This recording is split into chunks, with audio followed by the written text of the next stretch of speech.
জিহাদের ওয়াজ করে না এমন অসংখ্য আলেম এদেশ 40 বছর খুতবা দিছে, এই 40 বছরে একদিনও জিহাদের ওয়াজ করে নাই এমন খতিব আছে না নাই?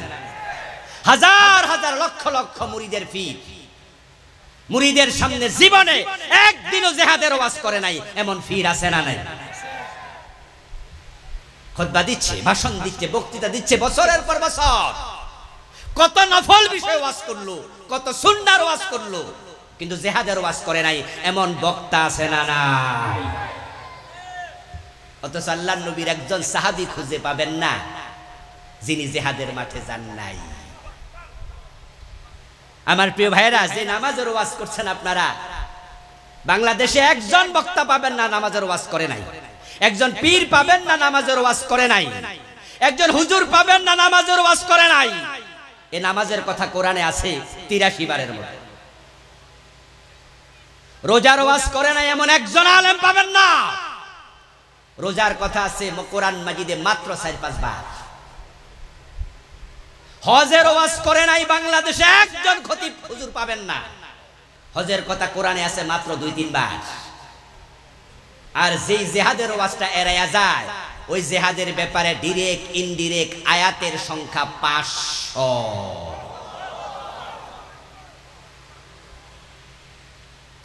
আমার রাসূল জীবনে হজ করেছেন মাত্র একবার। বাংলাদেশের হুজুররা শুধু হজ না, এই রমাদানে দল বেঁধে উমরা করতে গিয়েছে সব মহলের হুজুর, আমিও গিয়েছি, অনেকে আমরা গিয়েছে। রমাদানে যে উমরা করতে গেলেন এটা কি ফরজ না সুন্নাহ? সুন্নাহ মুস্তাহাব বা নফল? রাসূল হজ করেছেন জীবনে একবার, আর জিহাদের মাঠে সেনাপতি হয়ে হাজির হয়েছেন 27 বার। আমার ওয়াজ শুনে আবার খতিব সাহেবরা ভাববেন না তাহলে হুজুর আপনার মতো এরকম জিহাদি ওয়াজ আমরা করব সবাই, চাকরিটা চলে যাক, আপনি চান? পীর সাহেব হুজুররা ভাববেন না যে আপনার মতো এরকম জিহাদি ওয়াজ শুরু করলে হুজুর মুরিদ তো এমনি অর্ধেক চলে যাবে, সরকার পুলিশ পাঠাবে, আমার খানকাটাই তো নষ্ট হয়ে যাবে, আপনি কি তাই চান? আমি বলবো না দোস্ত, সবাই আমাদের মতো জজবানিয়া হক কথা বলার মতো সাহস রাখবে না, এটা স্বাভাবিক। কিন্তু আপনাকে ফুটবল খেলার মাঠে 11 জন খেলোয়াড়ের মতো একসাথে মাঠে নামতে হবে এক চিন্তা নিয়া। 11 জন সমান খেলে না, কিন্তু যে যতটুকু খেলুক সবার অন্তরে সবার মাথার মাঝে গোল দেওয়ার চিন্তা আছে না নাই? সবাই মেসি হয়ে খেলবে না, সবাই ম্যারাডোনা হয়ে খেলবে না, কিন্তু দুর্বল খেলোয়াড়টাকে যদি আপনি বল দেন তাহলে ম্যারাডোনা যেই লক্ষ্যে মারে গোলবারের দিকে, ওই দুর্বলটাও একই লক্ষ্যে মারে। পীর সাহেব খানকায় কথা বলো, পীর সাহেব হুজুররা যদি কথা বলা শুরু করে, দিন বিজয়ের জন্য তাবলীগরা কথা বলা শুরু করে দেয়, আলেম ওলামারা সবাই মিলে শুরু করে দেয়, এই দেশের জালেমরা মাঠে দাঁড়ানোর সাহস কোনোদিন করবে না।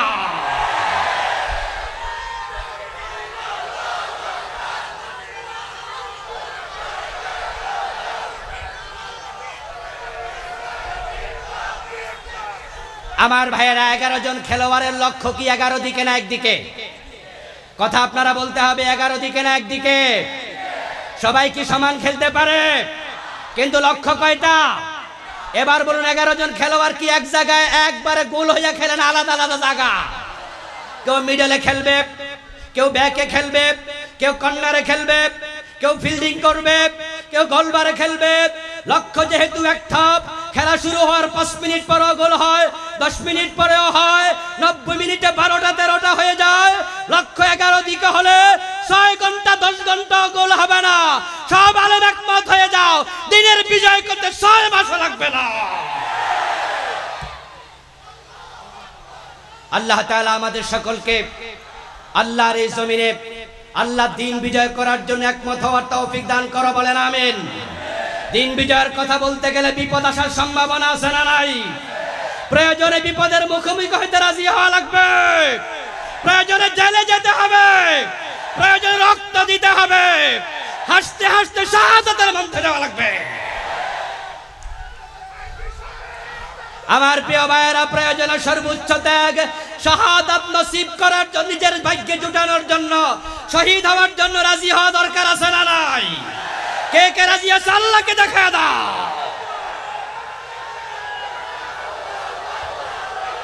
আল্লাহ তাআলা বলেন মান ইউতিউর রাসূলা ফাকাদ আতাআল্লাহ, যে রাসূলুল্লাহকে অনুসরণ করলো সে যেন স্বয়ং আল্লাহকে অনুসরণ করলো। ইসলাম রাসূলের সাথে মিলতে হবে। আল্লাহ তাআলা প্রিয় নবী সাল্লাল্লাহু আলাইহি ওয়াসাল্লামের সাথে মিলাই আপনার দিন নেবেন, যদি না মিলে সেটা ফেলে দেবেন। মাগরিবের নামাজের ফরজ কয় রাকাত? কেউ যদি অতি সওয়াবের আশায় এক রাকাত বেশি পড়ে মাগরিবের ফরজ 4 রাকাত পড়ে, সওয়াব বেশি হবে না বাতিল হবে? যদি কেউ 4 রাকাত মাগরিব পড়ে 4 নাম্বার রাকাতে কি সূরা ফাতিহা পড়বে না, রুকু সিজদা দেবে না, সুবহান রাব্বিয়াল আলা সুবহান রাব্বিয়াল আযীম পড়বে না, তো বাতিল হবে কেন? বেটা কি দোষ করলো? 4 নাম্বার রাকাতে সূরা ফাতিহা আছে, আমরা তো হাদিস জানি কোরআন পড়লে প্রতি অক্ষরে কমপক্ষে 10 নেকি। কিন্তু মাগরিবের নামাজ যদি কেউ 4 রাকাত ফরজ পড়ে, 4র্থ নাম্বার রাকাতে সূরা ফাতিহাতে কোনো নেকি, ওই রুকু সিজদার কোনো দাম। 1 রাকাত বেশি পড়লো, ওই 1 রাকাত শুধু বাতিল না, বাকি 3 রাকাতও আমও নাই সালাও নাই। রাসূলুল্লাহর আমলের মূল্য আল্লাহর কাছে এতটাই বেশি, আপনি নিজে গবেষণা করে ইসলাম বানাবেন না, গবেষণা করে নতুন নতুন আমল তৈরি করবেন না, কোনো সুযোগই নাই। আল্লাহ নবীর সাথে মিলাবেন, মিললে উম্মতকে জান্নাত দেবেন। নবীর সুন্নাহ নবীর রীতিনীতি না মিললে উম্মতের কপালে জান্নাত নেই। নবীর কথার সাথে আপনার কথা মিলবে, নবীর কাজের সাথে আপনার কাজ মিলবে। নবীকে অনুসরণ করতে হবে জীবনের পরতে পরতে, জীবনের বটম থেকে টপ লেভেল পর্যন্ত, পাকঘর থেকে সংসদ ভবন পর্যন্ত, ব্যক্তি জীবন থেকে আন্তর্জাতিক বলয় পর্যন্ত আপনি থাকবেন যেখানে নবীর সুন্নাহ থাকা লাগবে সেখানে। কিন্তু আমাদের দেশের মুসলমানের সমস্যা হলো তারা মসজিদে গিয়ে সুন্নাহ মানতে রাজি হয়, কিন্তু আদালতের চেয়ারে বসে যখন বিচার করে রাসূলের সুন্নাহ মেনে বিচার করতে রাজি হয় না। এই দেশের লোকেরা সুন্নাহ মানে না তা নয়, তারা সুন্নাহ মানে। সুন্নাহ মানার কারণে তো মুখে দাঁড়িয়ে আছে, মাথায় টুপি আছে, মাহফিলে এসে মাঠের মাঝে বসে আছেন, খালি জায়গায় খোলা জায়গায়। আল্লাহর নবীর মহব্বত, আল্লাহর কোরআনের মহব্বত দিলে আছে, তাই তো আমরা সবাই আল্লাহর জন্য নিবেদিত।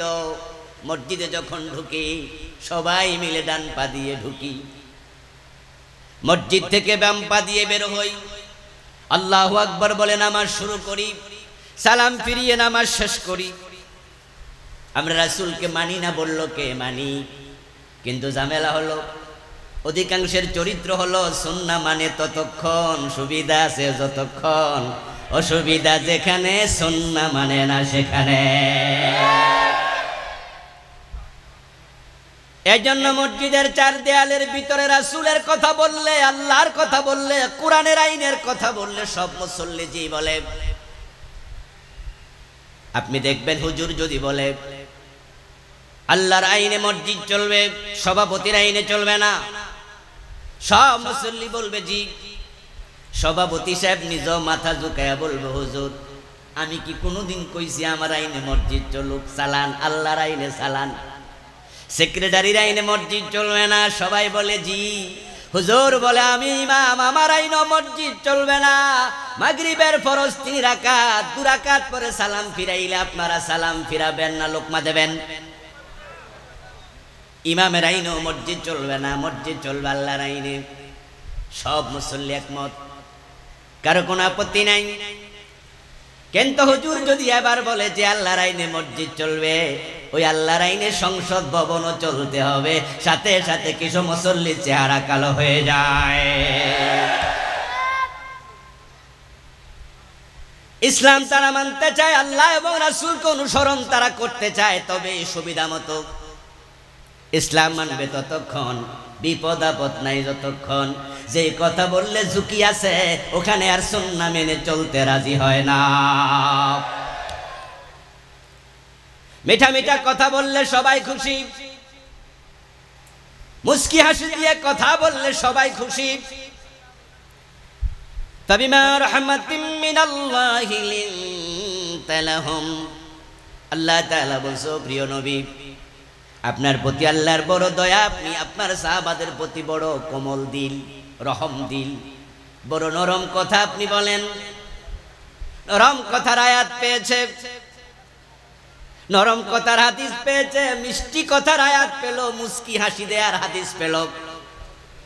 কিন্তু আবার প্রিয় নবী যুদ্ধের মাঠে সিংহের মতো গর্জন দিয়ে বলেছেন আনান নাবিয়্যু লা কাযিব আনা ইবনু আব্দুল মুত্তালিব, আমি আব্দুল মুত্তালিবের পুত্র, আমি মুহাম্মদ, আমি সত্য নবী, আমি কাউকে ভয় করি না।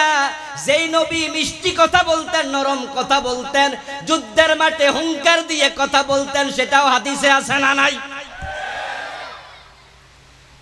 কিন্তু যুদ্ধের মাঠে হুঙ্কার দিয়ে কথা বললে প্রতিপক্ষ আপনার উপর নারাজ হবে। মসজিদ আল্লাহর আইনে চলুক, এই কথা বললে দুনিয়ার কেউ আপনার প্রতি নারাজ হবে না। কিন্তু দেশটা আল্লাহর আইনে চলুক, এই কথা বললে নারাজ হওয়ার মতো লোক আমাদের সমাজেও আছে না নাই? এজন্য আমরা তখনও প্রকৃত সুন্নাহ মানতেই হবে, সে কথা অনেকে বলতে রাজি হই না। মসজিদের ইমামকে দেখেন আমরা কিভাবে মানি, রাসূলের সাথে মিলে। বাবা ইমাম, ছেলে মুক্তাদি, জোহরের নামাজ 2 রাকাত পড়ার পরে বাবা বসতে ভুলে গেছে, দাঁড়ায়া যাচ্ছে।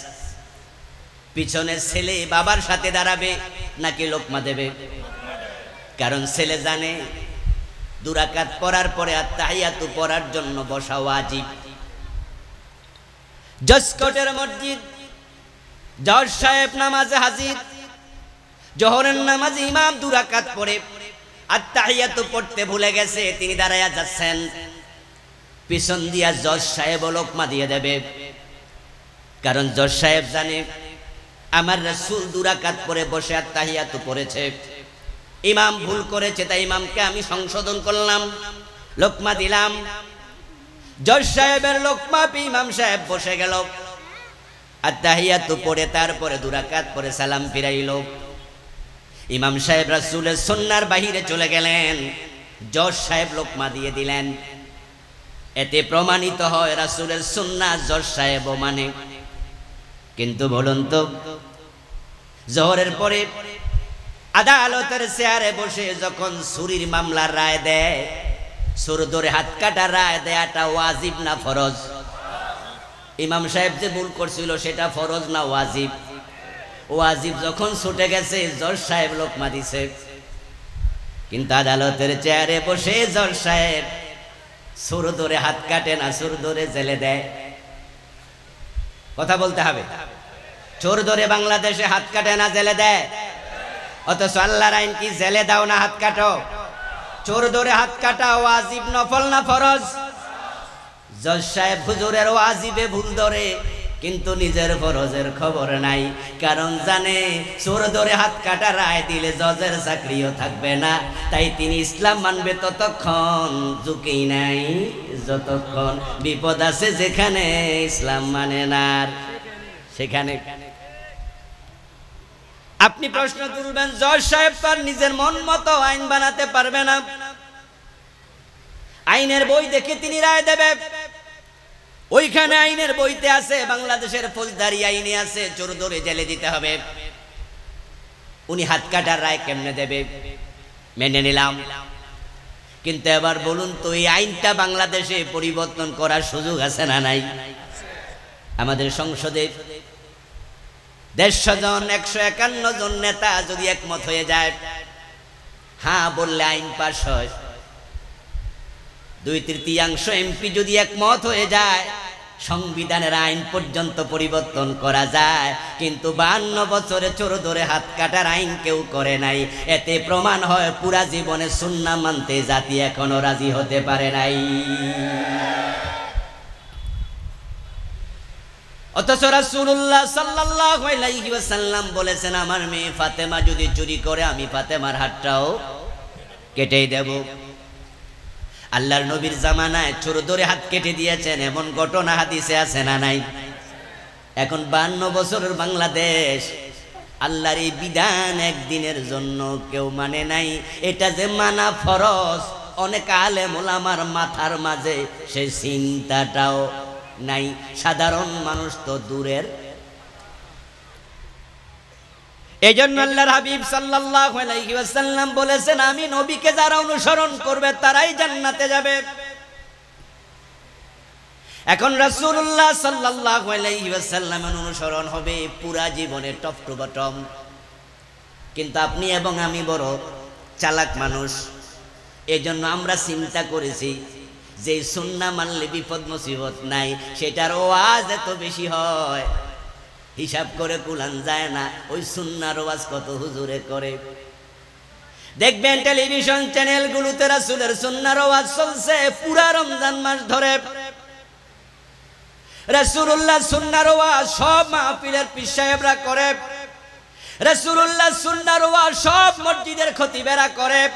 আমি আপনার কাছে প্রশ্ন করতে চাই, যেই নবীর সুন্নাহর মাঝে মেসওয়াক আছে, মিষ্টি কথা আছে, টুপির কথা আছে, দাড়ির কথা আছে, ওই নবীর সুন্নাহর মাঝে অন্যায়ের বিরুদ্ধে জিহাদের কথা আছে না নাই?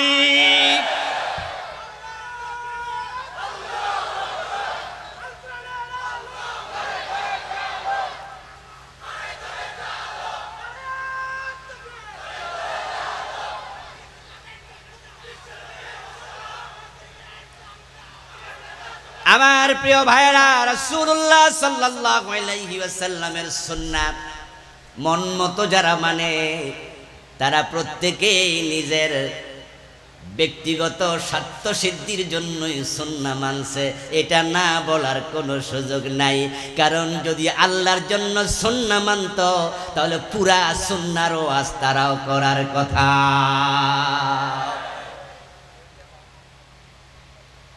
পুরা সুন্নাহর ওয়াজ করলে বিপদ মুসিবত হবে, এটা একবারে বাস্তব।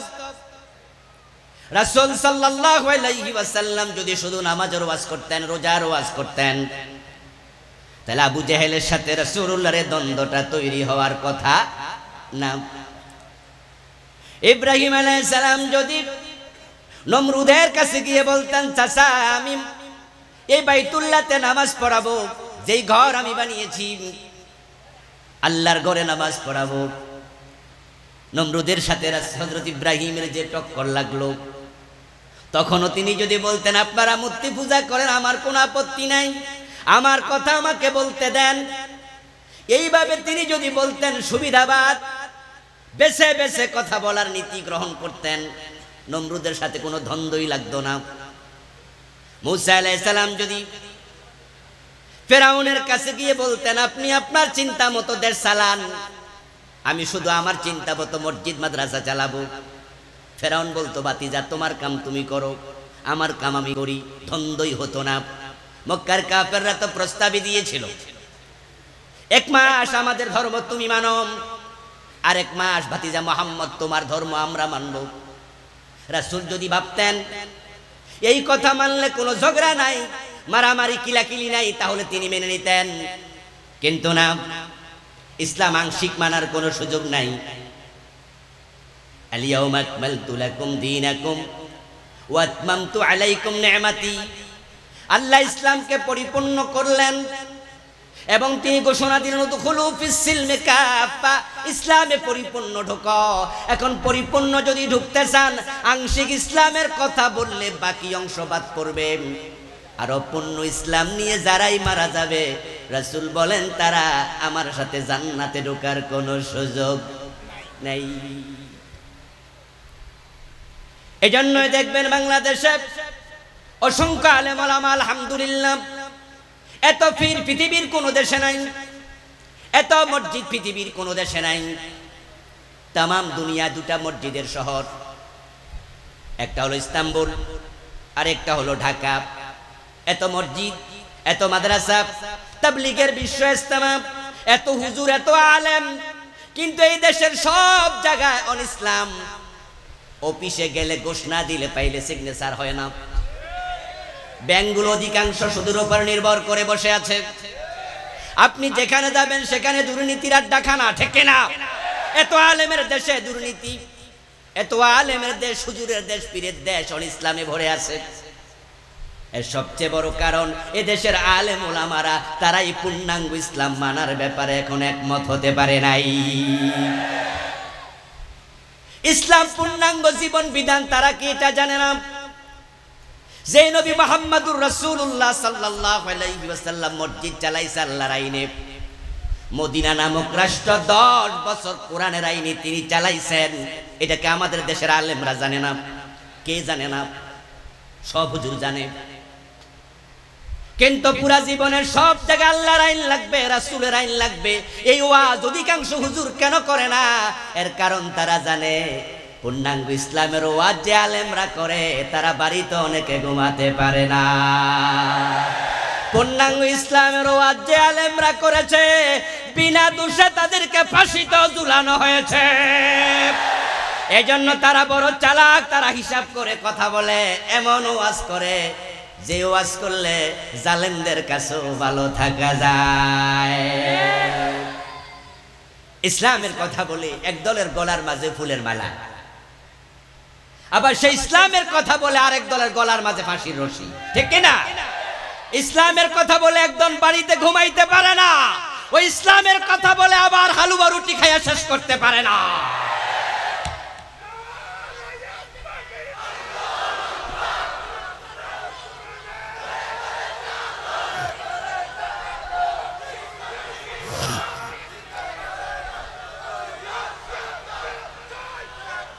আমার প্রিয় ভাইয়েরা, আল্লাহর জান্নাত পর্যন্ত পৌঁছতে হলে পুরা জীবনে ইসলাম মানা দরকার আছে না নাই? পুরা জীবনে সব জায়গায় ইসলাম মানতে হবে। রাসূলুল্লাহ সাল্লাল্লাহু আলাইহি ওয়াসাল্লামকে অনুসরণে এটা ঈমানের প্রকৃত দাবি। ইসলাম আপনারা মানছেন না তা নয়, সুন্নাহ আমরা মানছি। আপনি এক বিগত লম্বা একটা মেসওয়াক, আমি প্রায় উদাহরণে আলোচনা আসলে বলি, এই উদাহরণটা টানি, এটা বুঝতে একটু সহজ। এক বিগত লম্বা একটি মেসওয়াক নিয়ে আপনি যদি সাতকানিয়া যতগুলো মসজিদ আছে সবগুলো মসজিদের ইমাম সাহেবের কাছে যান, গিয়ে প্রশ্ন করেন যে হুজুর মেসওয়াক করার বিধান কি? দেখবেন সব আলেম একমত হয়ে ফতোয়া দেবে মেসওয়াক করা সুন্নাহ, এর সাথে একজনও দ্বিমত করবে না। প্রশ্ন করুন যে সাতকানিয়াতে মসজিদ আছে 500 700, 500 জন 700 জন ইমাম একমত মেসওয়াক করা সুন্নাহ। হুজুররা নাকি সব বিষয়গুলো গুতাগুতি করে, দ্বিমত করে, ইখতিলাফ করে। বাংলায় প্রবাদ হয়েছে, মানুষ বলে 2 জন এমএ পাস এক কম্বলের নিচে ঘুমাইতে পারে, 2 জন মাওলানা নাকি এক কম্বলের নিচে ঘুমাইতে পারে না। কই আমরা দেখলাম মেসওয়াক করা সুন্নাহ, এই বিষয়ে 500 হুজুর একমত। হুজুর এই ফতোয়াতে সবাই একমত, কারণটা কি? জবাব একটাই, সব হুজুর বলবে আল্লাহর নবী মেসওয়াক করেছেন, অসংখ্য হাদিসে তার প্রমাণ আছে, সুতরাং রাসূল যেটা করেছেন ওটা তো সুন্নাহ, এজন্য সব হুজুরের ফতোয়া এখানে মিলে গেছে। আমিও একই কথা বলবো, হুজুরদের ফতোয়া সঠিক। প্রিয় নবীজি মেসওয়াক করেছেন, হাদিসের কিতাবে এমন অসংখ্য হাদিস আছে, সুতরাং এটা সুন্নাহ। আমার বন্ধু, এবার পরের সপ্তাহে 2.5 হাত লম্বা একটা তলোয়ার নিয়াম ওই সাতকানিয়া যত ইমাম আছে তাদের বাড়িতে যান, সাদা কাগজ নিয়ে আবার কলম নিয়ে হাজির। অন্যায়ের বিরুদ্ধে প্রয়োজনে তলোয়ার হাতে নিয়ে জিহাদ করতে হবে। ওই জিহাদের ফতোয়া কি? সাদা কাগজ আজকে একটু লিখে দেন। গতবার যারা মেসওয়াকের ফতোয়া দিয়েছে সুন্নাহ, তলোয়ার দেখার পরে জিহাদের কথা শোনার পরে ফতোয়া দিতে রাজি হবে না, চেহারা কালো হয়ে যাবে, এমন হুজুর আছে না নাই? জিহাদের কথা শুনলে রাজনীতির গন্ধ খোঁজে এমন মুসলমান আছে কিনা? জিহাদের মাঝে জঙ্গিবাদ খুঁজে বেড়ায় এমন জালেমও আছে না নাই? যারা মডেল মসজিদের হুজুর ইমাম, তাদের কাছে জিহাদের ফতুয়া খুঁজলে সবার আগে দৌড় মারবে। অনেকেই বলবে জিহাদের পক্ষে ফতুয়া দিলে চাকরি বেশি দিন টিকবে না, তাই জিহাদের আলোচনা করে না। এমন শত শত ফির ক্ষতি বাংলাদেশে। আচ্ছা, রাসূলকে অনুসরণ করা যদি জান্নাতে যাওয়ার মাধ্যম হয়, আপনাদের কাছে আমি জানতে চাই, যেই নবী মেসওয়াক করেছেন হাতে মেসওয়াক নিয়া, ওই নবী 27টি যুদ্ধে তলোয়ার নিয়ে জিহাদ করেছেন, এমন শত শত হাদিস আছে না নাই? তো মেসওয়াক সুন্নাহ হলে জিহাদও সুন্নাহ হওয়ার কথা কিনা? এবার বলুন তো, জিহাদ কি সুন্নাত না ফরজ? মাশাআল্লাহ। আমার প্রিয় ভাই, মেসওয়াক করা সুন্নাত, এটা হাদিসে আছে, কোরআনে নাই। কোরআনে মেসওয়াকের কোনো কথাই নাই, কিন্তু হাদিসে আছে। এবার বলুন তো, জিহাদের কথা কোরআন হাদিস সব জায়গায় আছে না নাই? তো সেটার আলোচনা কেন সবাই করে না? এর কারণ হচ্ছে, জিহাদের কথা বললে যাদের বিরুদ্ধে জিহাদ হবে তারা রেগে যাবে, আর জিহাদের প্রসঙ্গ যখন আসে তখনই প্রতিপক্ষ হয়ে যায় জালেম। প্রতিপক্ষ যারা আছে তারাই হয় অন্যায়কারী, আর সমাজে জালেম এবং অন্যায়কারীদের হাতে তো দেশের ক্ষমতা। এই 52 বছরের কথা বলছি, শুধু আজকের কথা নয়। জিহাদের প্রসঙ্গ আসলেই তো জালেমদের কারে পড়বে। তাই তো আমরা আলেম উলামারা মেসওয়াকের ওয়াজ যত করি, জিকিরের ওয়াজ যত করি, হজের ওয়াজ, নামাজের ওয়াজ, পর্দার ওয়াজ, জিহাদের ওয়াজ যদি 10% করতেন আর 10% অন্যায়ের বিরুদ্ধে জিহাদ করার জন্য প্রস্তুত হতো, এই দেশের অনেক অন্যায় এমনি কমে যেত। জিহাদের ওয়াজ করে না এমন অসংখ্য আলেম দেশ 40 বছর খুতবা দিছে, এই 40 বছরে একদিনও জিহাদের ওয়াজ করে নাই, এমন খতিব আছে না নাই? হাজার হাজার লক্ষ লক্ষ মুরিদের ফির, মুরিদের সামনে জীবনে একদিনও জিহাদের ওয়াজ করে নাই, এমন ফির আছে না নাই? খুতবা দিচ্ছে, ভাষণ দিচ্ছে, বক্তৃতা দিচ্ছে বছরের পর বছর। কত নফল বিষয় ওয়াজ করলো, কত সুন্নাহর ওয়াজ করলো, কিন্তু জিহাদের ওয়াজ করে নাই, এমন বক্তা আছে না নাই? অথচ আল্লাহর নবীর একজন সাহাবী খুঁজে পাবেন না যিনি জিহাদের মাঠে যান নাই। আমার প্রিয় ভাইরা, যে নামাজের ওয়াজ করছেন আপনারা, বাংলাদেশে একজন বক্তা পাবেন না নামাজের ওয়াজ করে নাই, একজন পীর পাবেন না নামাজের ওয়াজ করে নাই, একজন হুজুর পাবেন না নামাজের ওয়াজ করে নাই। এই নামাজের কথা কোরআনে আছে 83 বারের মতো। রোজার ওয়াজ করে নাই এমন একজন আলেম পাবেন না। রোজার কথা আছে কোরআন মাজিদে মাত্র 4-5 বার। হজের ওয়াজ করে নাই বাংলাদেশে একজন খতিব হুজুর পাবেন না। হজের কথা কোরআনে আছে মাত্র 2-3 বার। আর যেই জিহাদের ওয়াজটা এড়ায়া যায়, ওই জিহাদের ব্যাপারে ডাইরেক্ট ইনডিরেক্ট আয়াতের সংখ্যা 500।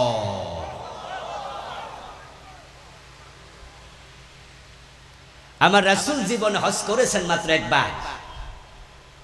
বাংলাদেশের হুজুররা শুধু হজ না, এই রমাদানে দল বেঁধে উমরা করতে গিয়েছে সব মহলের হুজুর।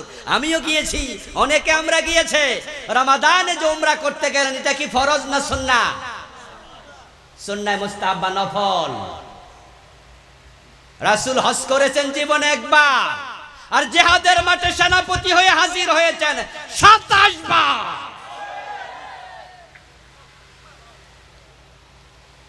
আল্লাহর হাবিব সাল্লাল্লাহু আলাইহি ওয়াসাল্লামের যত সাহাবী আছে, আপনি একজনের নাম খুঁজে পাবেন না যিনি যুদ্ধের মাঠে যায় নাই, সামর্থ্য থাকার পরেও একজনও পাবেন না। একজন ছিল অন্ধ, নাম ছিল আব্দুল্লাহ ইবনে উম্মে মাকতুম রাদিয়াল্লাহু তাআলা আনহু। উনি উনার জীবনীতে পাবেন, উনি নিজ যুদ্ধের মাঠে গাদওয়ায়ে কাদিসিয়াতে ওমরের যুগে শহীদ হয়েছেন। রাসূলুল্লাহর মেয়ে ফাতেমাতুজ জাহরা যুদ্ধের মাঠে গিয়েছে। রাসূলুল্লাহর স্ত্রী হযরত আয়েশা সিদ্দিকা রাদিয়াল্লাহু তাআলা আনহা জিহাদে গিয়েছেন। খায়বারের যুদ্ধে রাসূলুল্লাহর ফুফি সাফিয়া বিনত আব্দুল মুত্তালিব রাদিয়াল্লাহু তাআলা আনহা যুদ্ধের মাঠে গিয়েছেন। এক ইহুদিকে তিনি নিজ হাতে হত্যা পর্যন্ত করেছেন। রাসূলের স্ত্রী জিহাদে যায়, রাসূলের মেয়ে জিহাদে যায়, রাসূলের সাহাবারা সবাই জিহাদে যায়, আর আপনার মুখ দিয়ে জিহাদের ওয়াজ একদিনও আসে না। বুঝতে হবে পুরা ইসলাম মানতে আপনি এখনো রাজি হতে পারেন নাই। আর যে লোক পুরা ইসলাম মানে না, সে আল্লাহর গোলাম না তার নফসের গোলাম হয়ে যায়। যারা নফসের গোলাম হয় তারা আল্লাহর জান্নাত পর্যন্ত যেতে পারবে না। সাবধান মুসলমান। আবার জিহাদ বলতে বাংলা ভাইয়ের মতো মানুষ মেরে গাছে ঝুলানো, এটাকে জিহাদ বলা যাবে না। জিহাদের কিছু অপব্যাখ্যা হয়েছে। শায়েখ আব্দুর রহমান 500 জায়গায় একসাথে বোমা ফুটাইছে, এটার নাম দিয়েছে জিহাদ। সাধারণ মানুষকে হত্যা ইসলামে জিহাদ বলে না, অনুমোদন করে না। জিহাদ হলো অন্যায় যেখানে প্রতিবাদ সেখানে। নিরীহ মানুষকে হত্যা করার নাম জঙ্গিবাদ, সন্ত্রাসবাদ। ইসলামের সাথে জঙ্গিবাদের কোনো সম্পর্ক নাই। সিনেমা হলে বোমা মেরে নিরীহ মানুষকে হত্যা করার নাম জিহাদ নয়। সাধারণ মানুষকে হত্যা করে গাছে ঝুলানোর নাম জিহাদ নয়। আদালতে বোমা মেরে বিচারক হত্যা করার নাম জিহাদ নয়। ইসলামের জিহাদ মানে হচ্ছে অন্যায় করব না, অন্যায় সহ্য করা হবে না, প্রতিবাদ হবে, প্রতিরোধ হবে।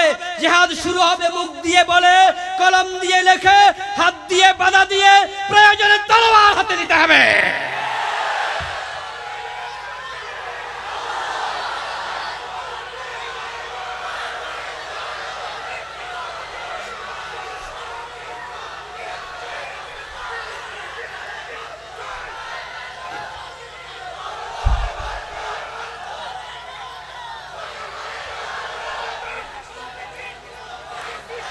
আমার প্রিয় ভাইয়েরা, অন্যায়ের বিরুদ্ধে প্রয়োজনে তলোয়ার হাতে নিতে হয়। রাসূল তলোয়ার হাতে নিছে কিনা?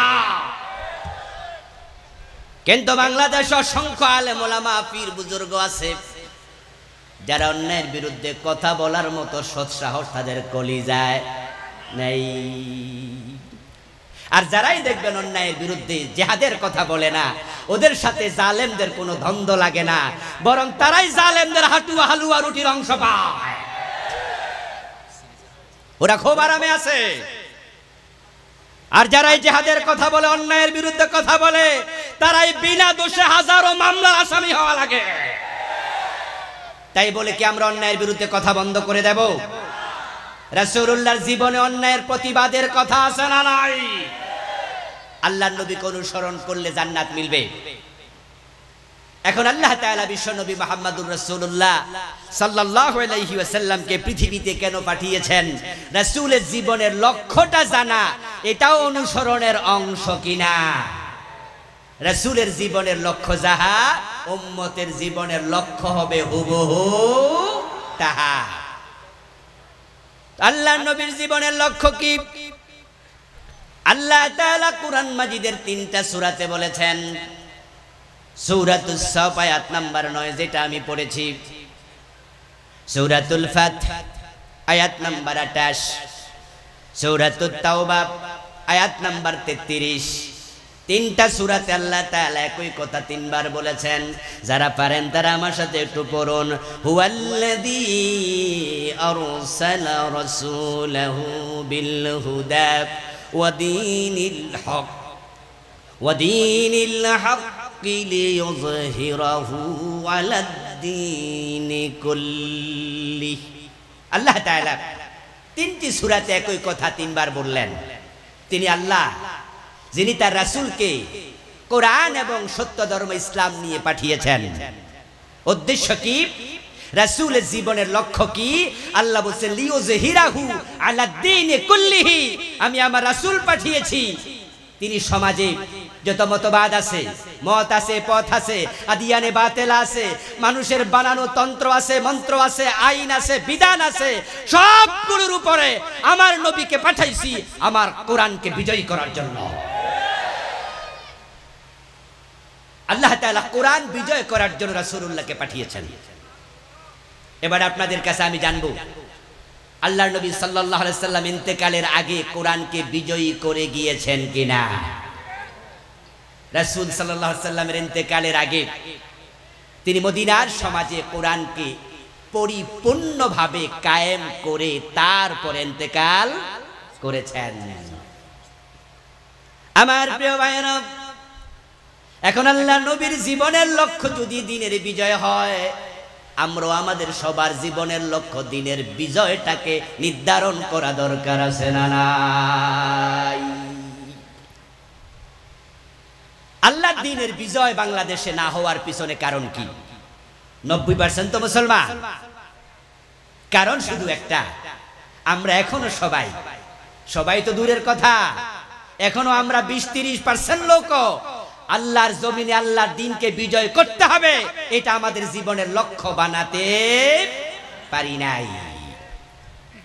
প্রিয় নবী হচ্ছে আমাদের জন্য রেলগাড়ির ইঞ্জিনের মতো, আমরা উম্মতেরা হলাম রেলগাড়ির পিছনে যে ডাব্বাগুলো থাকে, বগিগুলো থাকে, এক একজন এক একটা বগির মতো।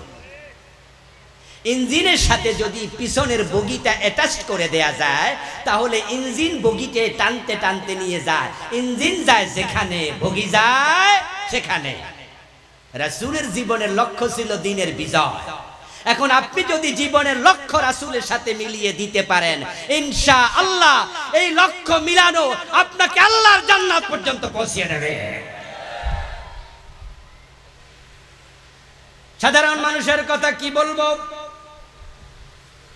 আলেম ওলামাদের অনেকেই এখনো, পীর বুজুর্গদের অনেকেই এখনো আল্লাহর দ্বীনের বিজয়ের কথা বলেই না। নিজের জীবনের লক্ষ্যটা দ্বীনের বিজয়টা অনেকে বানাতে পারে নাই। বরং দেখেন আপনি লক্ষ্য করে, পিছে বুজুররা লক্ষ্য বানাইছে খানকায় মুরিদ বাড়াতে হবে। এই দেশে দ্বীনের বিজয় হোক আর না হোক, কিন্তু খানকা যেন বন্ধ না হয়, এমন ওয়াজ করব যে ওয়াজের কারণে কোনদিন পুলিশ আসবে না খানকাতে, বরং মুরিদ আসবে, আসার সময় গরু ছাগল আনবে, প্রয়োজনে সরকারের পুলিশ পাহারা দিয়া খানকা পর্যন্ত পৌঁছায়া দেবে। দরবারে যাওয়ার সময় গরু ছাগল নিয়ে যায়, এমন দরবার বাংলাদেশে আছে না নাই? ওখানে যখন দরবারে গরু ছাগল নেয়, পথে কি পুলিশ বাধা দেয় না সহযোগিতা করে? কারণ তারা ওই দরবার থেকে দ্বীনের বিজয়ের একটা কথা বলে না। এজন্য সরকার এই 52 বছর ধরে তাদেরকে হেল্প করছে। সরকার জানে এই দরবার থেকে দ্বীন বিজয়ের কথা আসবে না। আর দ্বীনের বিজয় যদি না হয়, তাহলে তাদের সিনেমা হল থাকবে, সুদী ব্যাংক থাকবে, মদের ব্যবসা থাকবে, দুর্নীতি থাকবে, লুটপাট থাকবে, কানাডায় বেগম পাড়ায় বাড়ি বানাতে পারবে, আমেরিকায় বাড়ি করতে পারবে। দ্বীনের বিজয় হলে লুটপাট করলে তাদেরকে ফাঁসিতে ঝুলানো হবে, চুরি করলে হাত কেটে দেওয়া হবে, মদ পান করলে আশীর্বাদ দিয়ে পিঠের চামড়া তুলে ফেলা হবে।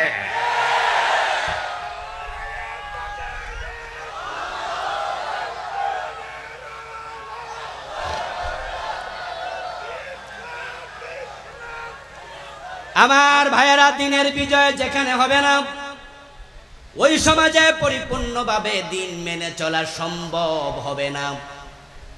তার সবচেয়ে বড় প্রমাণ, গত পরশুদিন গেল পহেলাই বৈশাখ, আমরা সারা মাস রোজা রেখেছি। তাকওয়া অর্জনের জন্য রোজা সব হুজুররাই ওয়াজ করেছে, কিন্তু পহেলাই বৈশাখের দিন মুসলমানের মুখ দিয়া হিন্দু ধর্মের সরাসরি স্তুতি তারা গাইয়া ছাড়ছে। আমাদের বাচ্চারা, আমাদের মুসলমানের সন্তানেরা পয়লাই বৈশাখ সকাল বেলায় যে গান দিয়া তাদের বৈশাখী উৎসব শুরু করে, ওই গানটা কি? এসো হে বৈশাখ এসো এসো। এই গান দিয়া তারা যখন শুরু করছে, সবার হাতে এখন গুগল আছে, অ্যান্ড্রয়েড সেটে। রবীন্দ্রনাথ ঠাকুরের লিখা এই গানটা আপনি আপনার অ্যান্ড্রয়েড সেটে গুগলে গিয়ে প্রথম লাইন লিখে দেন, সাথে সাথে পুরাটা গান আসবে। আপনি দেখতে পাবেন কয়েক স্তবক পরে সেখানে লেখা, সেখানে সুন্দর করে লেখা আছে, অগ্নি স্নানে শুচি হোক ধরা। হিন্দুরা মানুষ পোড়ানোর, মানুষকে মরার পরে আগুন দিয়ে কেন পোড়ায়? আগুন দিয়ে পোড়ানোর কারণ হচ্ছে তাদের ধর্ম বিশ্বাস হলো আগুন যাকে দগ্ধ করে সেটা শুচি হয়, পবিত্র হয়। এজন্য দেখবেন হিন্দুদের যেই কোনো অনুষ্ঠানে তারা আগুন জ্বালাইয়া অনুষ্ঠান শুরু করে। এটা হলো হিন্দুদের ধর্ম বিশ্বাস। অথচ মুসলমানের সন্তানরা এই গান গাইয়া সকালবেলায় তাদের অনুষ্ঠান শুরু করছে। অনুষ্ঠানের মাঝখানে মঙ্গল শোভাযাত্রা। এই মঙ্গল শোভাযাত্রায় যারা রোজা রাখছে গত একদিন 2 দিন আগে, তাদের কাদের মাঝে হনুমান, তাদের কাদের মাঝে হাতি, তাদের মাথার উপরে ময়ূর। এই যে ময়ূরের মূর্তি, হাতির মূর্তি, হনুমানের মূর্তি, প্রত্যেকটা হচ্ছে হিন্দুদের বিভিন্ন দেবতার বাহন। মুসলমানের ঘাড়ে শিরকের বাহন তুলে দেওয়া হয়েছে। যদি ইসলামী রাষ্ট্র হতো তাহলে শিরকে মুসলমানকে নিমজ্জিত করতে পারত না। দিনের বিজয়, দিন মেনে চলার জন্য বড়ই জরুরি, বড়ই জরুরি। আমার প্রিয় ভাই, ইসলাম মেনে না চললে জান্নাত পর্যন্ত পৌঁছা যাবে না। জীবনের লক্ষ্য রাসূল বানিয়েছে দিনের বিজয়, কারণ দিনের বিজয় না হলে সুদী ব্যাংক বন্ধ হবে না। আজকের এই মাহফিলে হাজার হাজার জনতা, আমরা সবাই মিলে যদি সুদের বিরুদ্ধে মিছিল করি, সুদ বন্ধ হবে? আর যদি আমাদের সংসদে 151 জন এমপি, তারা তো আমাদেরই ভাই, আমাদেরই দায়িত্বশীল, তারা মুসলমানের সন্তান, তারা যদি সুদের বিরুদ্ধে 151 জন একমত হয়ে যায়, সুদ বন্ধ করা সম্ভব কিনা? সুদ খাওয়ার মাঝে 73টি গুনাহ। সবচেয়ে ছোটটা হলো নিজের মায়ের সাথে জেনা করা। হাদিস হলো, মান আকালা দিরহাম রিবা ওয়া হুয়া ইয়ালাম আন্নাহু আশাদ্দু মিন 36 জিনা। যে ব্যক্তি জেনে শুনে 1 টাকা সুদ খেলো, তার আমলনামায় 36 বার জেনার গুনাহ লিখে দেয়া হলো। আচ্ছা, আপনারা বলুন তো, দিন বিজয় না হলে কিয়ামত পর্যন্ত সুদ বন্ধ করা যাবে? এবার সুদ বন্ধ করার জন্য দিনের বিজয় দরকার আছে না নাই? আমরা নামাজের ওয়াজ কত করলাম, করতে করতে বড় বড় হুজুররা মরে গেল। এখন আমরা ছোট হুজুররা ওয়াজ করতেছি। ফজরের টাইমে মসজিদে গেলে দেখবেন মুসল্লির অবস্থা কি। আজান হয় বাইতুল মুকাররম মসজিদে, দোতলায় নামাজ চলে, নিচতলা দোকানগুলো রমরমা ব্যবসা চলছে। আজানের পরে ব্যবসা বাণিজ্য বন্ধ করা, ওয়াদারুল বাই বলে আল্লাহর নির্দেশ, এটা হারাম। ব্যবসা বাণিজ্য করা যাবে না, দোকান বন্ধ করে দাও, অফিস আদালত বন্ধ করে দাও, সব জায়গায় নামাজ কায়েম করো, এটা আল্লাহর বিধান। আমার রাসূল বলেছেন, আমার মনসায় যারা নামাজে আসেনি তাদের ঘর বাড়িতে আগুন জ্বালাইয়া দেই, এমন হাদিস আছে না নাই? দিন বিজয় হওয়ার আগ পর্যন্ত অফিস আদালতে, ব্যবসা বাণিজ্য, মার্কেটে, শপিং মলে আজানের টাইমে দোকান বন্ধর অর্ডার করা যাবে? দিন বিজয় না হলে মাদক বন্ধ হবে। প্রত্যেকটা বিষয় দিন বিজয়ের সাথে সম্পৃক্ত। এই জন্য রাসূলের জীবনের লক্ষ্য ছিল দিনের বিজয়। দিনের বিজয়কে জীবনের লক্ষ্য বানানো ফরজ। আল্লাহর জমিনে কোরআনের আইন কায়েম করার চেষ্টা করা ফরজ। কিন্তু আপনার কাছে আমার প্রশ্ন, আপনার জীবনে যেই রুটিন আছে, 24 ঘন্টা যে কাজ করেন, এই 24 ঘন্টার রুটিনে আল্লাহর দিন বিজয়ের দাওয়াত আপনি কয় মিনিট দিয়েছেন? প্রত্যেকটি মানুষের জীবন চলার একটি সিলেবাস আছে, নিয়ম আছে, রুটিন আছে। আপনার সিলেবাসে বাংলার জমিনে আল্লাহর কোরআনের আইন বিজয়ী করা লাগবে, এটা সিলেবাসের অংশ আপনি বানিয়েছেন কিনা? আপনার রুটিনে এটা ঢুকাইছেন কিনা? পীর সাহেব হুজুর খানকা জীবিত করছে। খতিব সাহেবের জীবনের লক্ষ্য মিম্বার যেন ছুটে না যায়, এমন ওয়াজ করব 14 গোষ্ঠী মুসল্লি হাসবে, খুশি হবে। আমার চাকরি কোনোদিন যাবে না, দিন বিজয় হলে হোক, না হলে নাই, খতিবের কিচ্ছু আসে যায় না। বক্তার জীবনের লক্ষ্য এমন ওয়াজ করব, জীবনে মাহফিল 144 জারি হবে না, ওই বক্তাকে কোনোদিন আদালতে তলব করা হবে না, পুলিশে ডাকবে না, ওয়াজ করবে ইসলামের বিজয় হলে হোক না হোক, ওনার পকেট বাড়ি হওয়া লাগবে। খতিবের চিন্তা মিম্বার রক্ষা করো, বক্তার চিন্তা মাহফিলের স্টেজ দখল করো, পীর সাহেবের চিন্তা নিজের খানকা জীবিত রাখো। দিন বিজয়ের চিন্তা একদল আলেম করছে যাদের সংখ্যা বড়ই কম, বরং আপনি দিন বিজয়ের চিন্তা না করার কারণে বড় লস হয়ে গেল। 1 নাম্বার লস, দিন বিজয়ের সিলেবাস আপনার রুটিনে নাই, সেহেতু আপনি একটি ফরজ থেকে দূরে আছেন। আর একটা বড় মেসেজ হলো, আপনার যত ফলোয়ার আছে অনুসারী আছে তারা সবাই মনে করবে এত বড় পীর এত বড় হুজুর উনি তো দিন বিজয়ের কথা বলে না। এতে বোঝা যায় দিন বিজয়ের চিন্তা মাথায় না থাকলেও কোনো অসুবিধা নাই।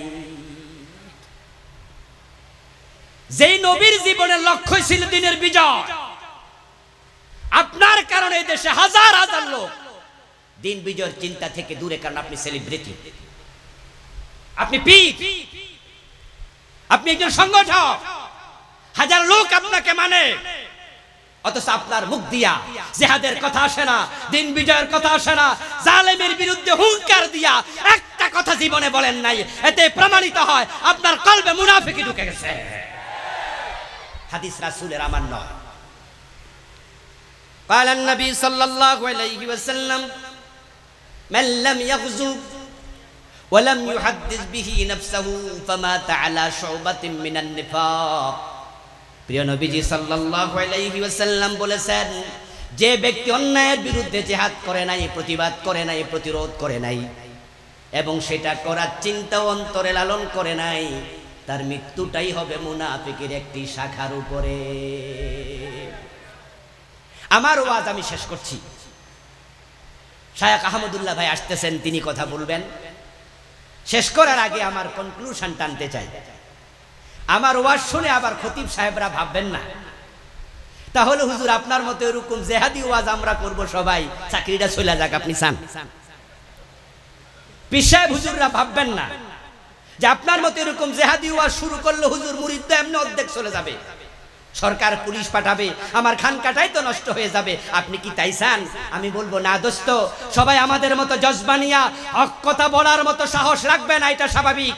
কিন্তু আপনাকে ফুটবল খেলার মাঠে 11 জন খেলোয়াড়ের মতো একসাথে মাঠে নামতে হবে এক চিন্তা নিয়া। 11 জন সমান খেলে না, কিন্তু যে যতটুকু খেলুক সবার অন্তরে সবার মাথার মাঝে গোল দেওয়ার চিন্তা আছে না নাই? সবাই মেসি হয়ে খেলবে না, সবাই ম্যারাডোনা হয়ে খেলবে না, কিন্তু দুর্বল খেলোয়াড়টাকে যদি আপনি বল দেন তাহলে ম্যারাডোনা যেই লক্ষ্যে মারে গোলবারের দিকে, ওই দুর্বলটাও একই লক্ষ্যে মারে। পীর সাহেব খানকায় কথা বলো, পীর সাহেব হুজুররা যদি কথা বলা শুরু করে, দিন বিজয়ের জন্য তাবলীগরা কথা বলা শুরু করে দেয়, আলেম ওলামারা সবাই মিলে শুরু করে দেয়, এই দেশের জালেমরা মাঠে দাঁড়ানোর সাহস কোনোদিন করবে না।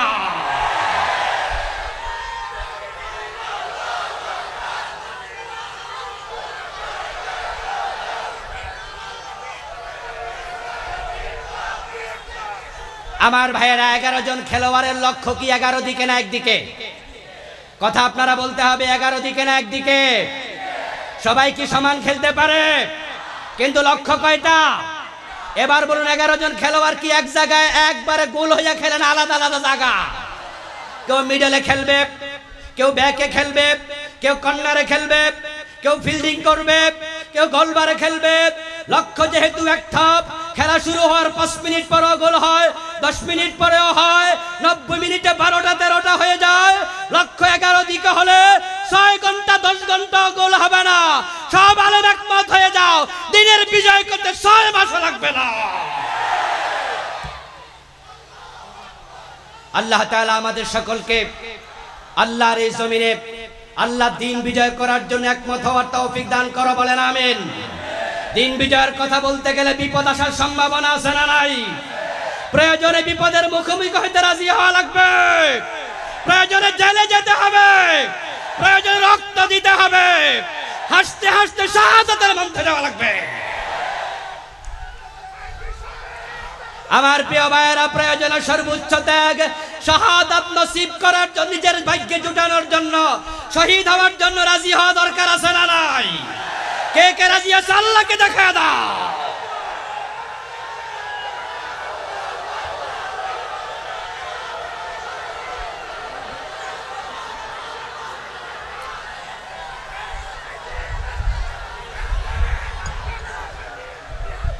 هذا ما عندي والعلم عند الله عليه توكلت وإليه أنيب। প্রিয় ভাইরা, ইনশাআল্লাহ শেখ হামিদুল্লাহ ভাই আসছেন, উনি আলোচনা শুরু করবেন। আরো বক্তা আছে, আমি যেটুকু শুনেছি আপনারা হয়তো কেউ কেউ শুনেছেন, ইনশাআল্লাহ আমাদের পরবর্তী আলোচকদের বক্তৃতা শুনে সবাই মিলে আখিরি মুনাজাত দিয়ে যাবেন এই প্রত্যাশা রেখে আমার জন্য দোয়া চেয়ে শেষ করছি। আসসালামু আলাইকুম ওয়া রাহমাতুল্লাহি ওয়া বারাকাতুহু।